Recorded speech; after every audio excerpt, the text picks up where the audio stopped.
हरिओम। आप सभी को हमारा मुस्कुराता नमस्कार। सुजस योग में आप सभी का मुस्कुराता स्वागत है और साथ में अंतर्राष्ट्रीय योग दिवस की बहुत सारी मुस्कुराती शुभकामनाएं आप सभी जगतवासियों को। आज हम बात करेंगे शीतकारी प्राणायाम के बारे में। और ये गर्मी का मौसम है और इंटरनेशनल योग दिवस भी एकदम गर्मी में आता है। आपको मालूम होगा 21 जून सबसे लंबा दिन होता है। क्या होता है? सबसे लंबा दिन।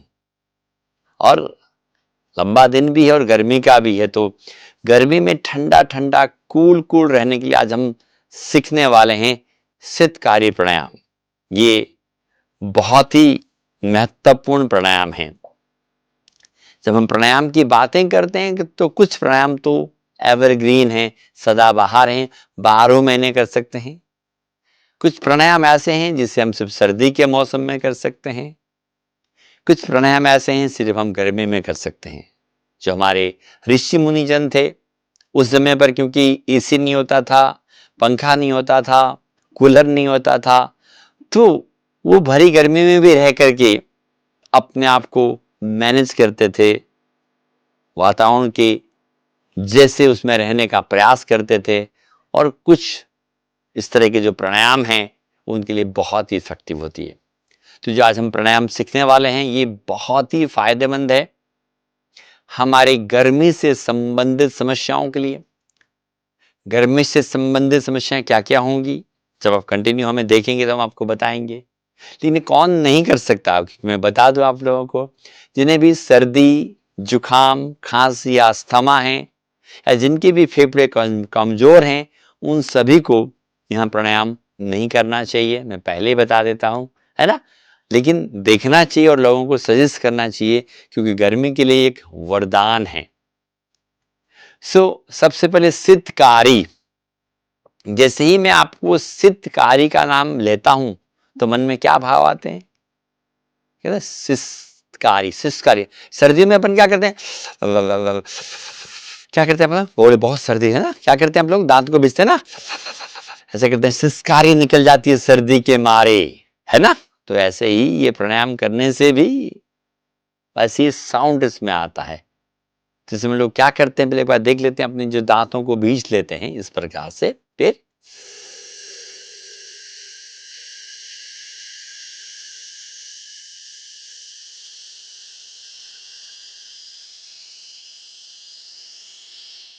दांतों को भींचकर सिसकारी लेते हुए पूरा श्वास भरते हैं, फिर उसको हम स्वॉलो करते हैं, फिर नाक से निकाल देते हैं। तो ऐसे करते हैं प्यारे मित्रों। एक बार मैं करता हूं कि दोनों चीज संभव नहीं होती, मैं करूं और बोलूं, तो एक बार मैं आपको करके दिखा देता हूं पूरी प्रक्रिया को। उसके बाद हम और डीपली थोड़ा समझेंगे, है ना। चलिए, तो एक बार, क्योंकि आंखें आप बंद मत करिएगा, मैं तो कर लेता हूं, आपको बंद नहीं करना। आप आंखें बंद करेंगे तो देखेंगे कैसे मुझे, प्यारे दर्शकों, है ना। चलिए, ये मैंने पूरा श्वास निकाल दिया, ले लिया पूरा, पहले निकाला फिर पूरा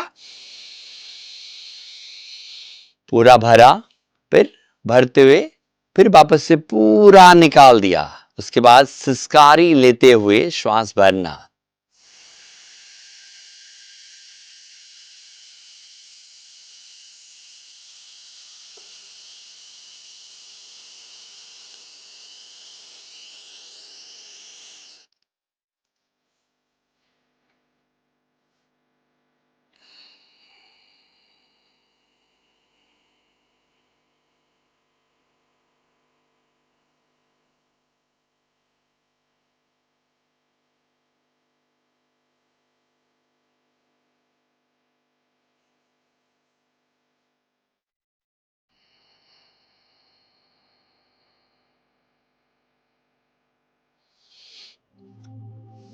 अब आप सोचेंगे मैंने हाथों को ऐसा क्यों किया, सिर्फ इशारा किया ताकि आप समझ जाएं। तो दांतों को भींचकर सिसकारी निकालते हुए पूरा श्वास भरना।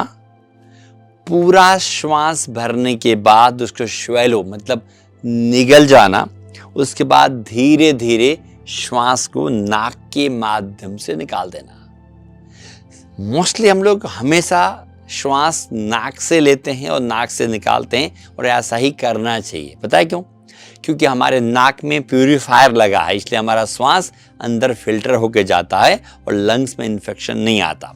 लेकिन एक कुछ प्राणायाम ऐसे हैं जिसका हम मुंह के माध्यम से करते हैं, इसलिए उसमें सितली है, सितकारी है, और भी कुछ प्राणायाम हैं। तो आज हम बात कर रहे हैं सितकारी की।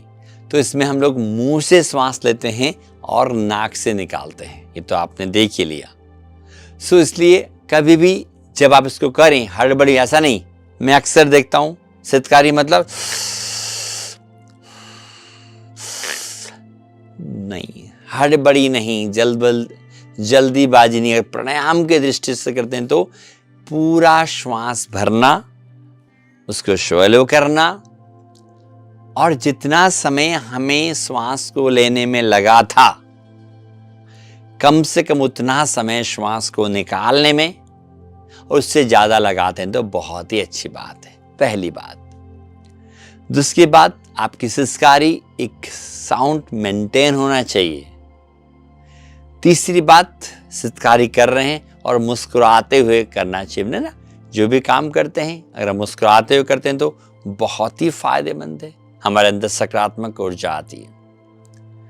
और चौथी बात, जब आप करें तो आपका बॉडी एकदम सीधा होना चाहिए, चाहे कहीं पर भी बैठे हों आप, चाहे कुर्सी पर बैठे हों, चाहे आप सोफे पर बैठे हों, चाहे बेड पर बैठे हों। जब मैं बेड पर बैठने की बात करता हूं तो ध्यान रखिएगा, आपके जो सोने के गद्दे होते हैं बहुत स्पंजी नहीं होना चाहिए, उससे हमारे बैक का प्रॉब्लम होता है और हमारा अलाइनमेंट बिगड़ जाता है। तो सितकारी आप बिस्तर के ऊपर भी बैठ के कर सकते हैं। यहाँ सिर्फ गर्मियों में ही कर सकते हैं। कब? इसलिए जो लोग गर्मी प्रदेश में रहते हैं वो कभी भी कर सकते हैं। इट्स वेरी बेनिफिशियल, हमको गर्मी में करना है। तो मैं अक्सर लोगों को बोलता हूँ, आपको पता कैसे चलेगा गर्मी आ गई? जब हमारे घर में पंखे चलने लग जाते हैं, कूलर चलने लग जाते हैं और एसी चलने लग जाते हैं, इसका मतलब है गर्मी आ गई है, हमको सितकारी का अभ्यास करना चाहिए। और कब नहीं करना है? सर्दी के मौसम में नहीं करना है। जब ये पंखे कूलर सब बंद हो जाते हैं, इसका मतलब है हमको सितकारी भी बंद कर देना चाहिए। और मैंने आपको क्या क्या फायदे हैं इसके? मैंने कहा था जिनको गर्मी से संबंधित क्या क्या समस्या हो सकती हैं। डायरिया है, नाक से नक्शीर आना है, मुंह में छाले होना, हाइपर एसिडिटी, और कई लोगों को आपने देखा होगा हाय गर्मी घर में आते ही जब तक एसी पंखा नहीं चले ऐसा लगता है पता नहीं क्या होने वाला है।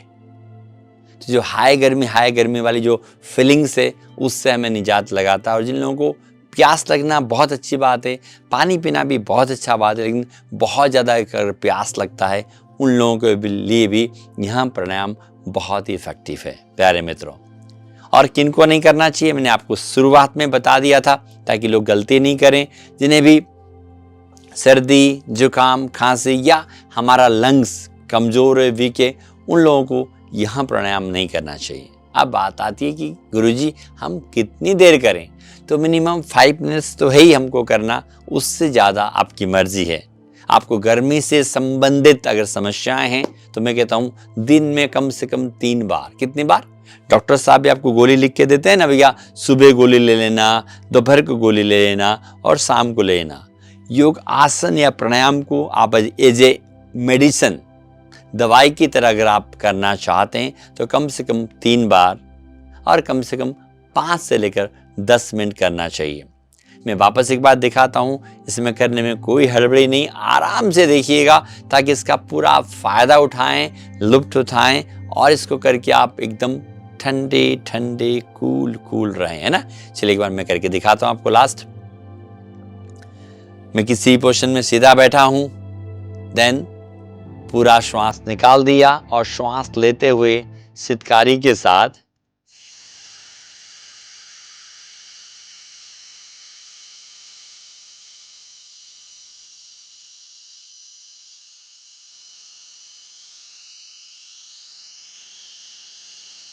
पूरा भरा, शोर निकल गया, फिर नाक से निकाल देना।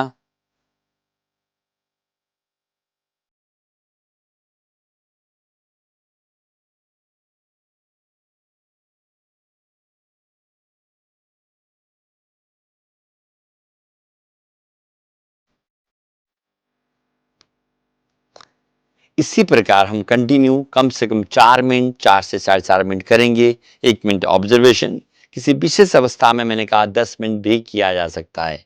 मैं किसी को नहीं बोलता आप 4 बार करिए, 5 बार करिए, 10 बार करिए। क्यों? क्योंकि सबकी अपनी कैपेसिटी है। किसी का ब्रेथ छोटा है, किसी का बड़ा है, तो अपने ब्रेथ के अकॉर्डिंग आप आराम से कर सकते हैं। बीच में थकान हो तो आप रिलैक्स रख सकते हैं। तो प्यारे महसूस गर्मी के मौसम में इसको खूब करें और ठंडे ठंडे कूल कूल रहें। तो आप सभी का बहुत बहुत आभार। आप सब खुश रहें, मस्त रहें, आनंदित रहें और हमसे जुड़े हुए रहें। इसी तरह हम कल वापस आपके साथ आ रहे हैं एक नए एपिसोड के साथ, एक नए आसन या क्रियाओं के साथ। तब तक के लिए आप सभी को हमारा मुस्कुराता हुआ नमस्कार। आप सभी खुश रहें, मस्त रहें और आनंदित रहें। और योग करने से आनंद आता ही है।